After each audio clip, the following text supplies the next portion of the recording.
पहला तो यह है कि तैयारी बेसिक से कैसे शुरू करें। ये क्वेश्चन आप सबके मन में कौंधता है, सबके मन में गूंजता है कि सर तैयारी बेसिक से कैसे होती है, कैसे संभव है।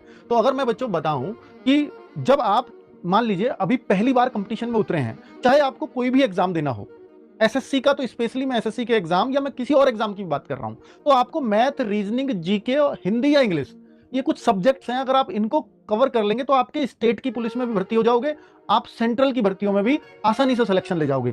इनसे अलग कुछ आता नहीं है, आप रेलवे में भी सिलेक्शन इन्हीं से ले जाओगे। पर बात यह है कि इन चारों सब्जेक्ट्स को स्ट्रॉन्ग कैसे करें और वो कितना समय लेंगे हमारा, तो मैं उन सारी बातों को करूंगा। पहले आपको इतना बता देना चाहता हूं कि जब आप बेसिक से शुरू कर रहे हो तो आपको किसी एक कोर्स से जुड़ जाना चाहिए।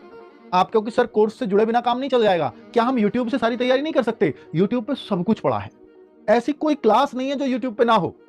पर यूट्यूब पे समझ में सिर्फ उसको आएगा जिसने पहले कुछ तैयारी कर ली हो, क्योंकि वरना बच्चे को यही समझ नहीं आता कि क्या पढ़ूं और क्या छोड़ूं या क्या ना पढ़ूं। ये सेलेक्ट कर पाना बहुत मुश्किल है किसी भी नए बच्चे के लिए। तो इसलिए आप सबको सलाह है कि अगर आप शुरुआत कर रहे हैं और एकदम बेसिक से जानना चाहते हैं, या आपने पहले कभी कोई बैच लिया था पर कभी उसको पूरा नहीं पढ़ पाए हो, तो मैं आप सबसे कहना चाहूंगा कि एक बार एक बैच को तसल्ली से कवर अप कर लीजिए, चाहे आप मैथ्स को, चाहे उसकी रीजनिंग को, चाहे जीएस को, चाहे हिंदी या इंग्लिश, जो भी आप पढ़ना चाहते हैं उससे। तो एक बार तो आपको बैच से एकदम अच्छे तरीके से, बिल्कुल ईमानदारी से कंप्लीट करना चाहिए। और मुझे लगता है कि इसमें सिर्फ 3 और 4 मंथ्स लगते हैं। अगर एक बार आप ये कर गए, इसके बाद सिर्फ प्रैक्टिस है, सिर्फ प्रैक्टिस। फिर आपको कोई बैच लेने की नीड पड़ेगी नहीं, और प्रैक्टिस सारी यूट्यूब से हो सकती है, सारे मॉक टेस्ट से प्रैक्टिस हो सकती है। फिर इसके बाद ना किसी बुक की जरूरत पड़ती है, ना किसी बैच की पड़ती है। तो आप सबको तो पहले तो ये कहूंगा कि एक बार आप किसी एक बैच से जुड़ जाइए। और ये जो बैच मैं आपको बता रहा हूं कि हम एसएससी जीडी के माध्यम से जो बैच लेकर के आते हैं, वो बहुत ही बेसिक से कराते हैं। वीर बैच लेकर के आए हैं और वो बहुत ही बेसिक है।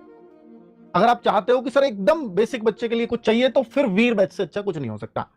आप कहोगे सर इसके फॉर्म तो एसएससी जीडी के अक्टूबर में आएंगे, तो क्या अक्टूबर तक ऐसे ही पढ़ते रहे? हाँ, ऐसे ही पढ़ते रहो, क्योंकि बच्चों जनवरी में एग्जाम होगा और अक्टूबर में मैंने पढ़ाना शुरू करा तो आप फिर सेलेक्ट नहीं हो पाओगे। मैं हमेशा कहता हूं फॉर्म आने के बाद फिर इस साल वाली 27 वाली तैयारी मत करना, फिर 28 वाली करना।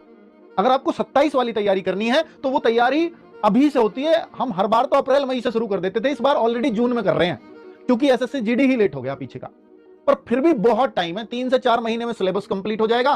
फिर अगले जो आपके 5-6 महीने मिलेंगे उनमें सिर्फ प्रैक्टिस ही करेंगे हम। तो इसलिए चिंता वाली कोई बात नहीं है।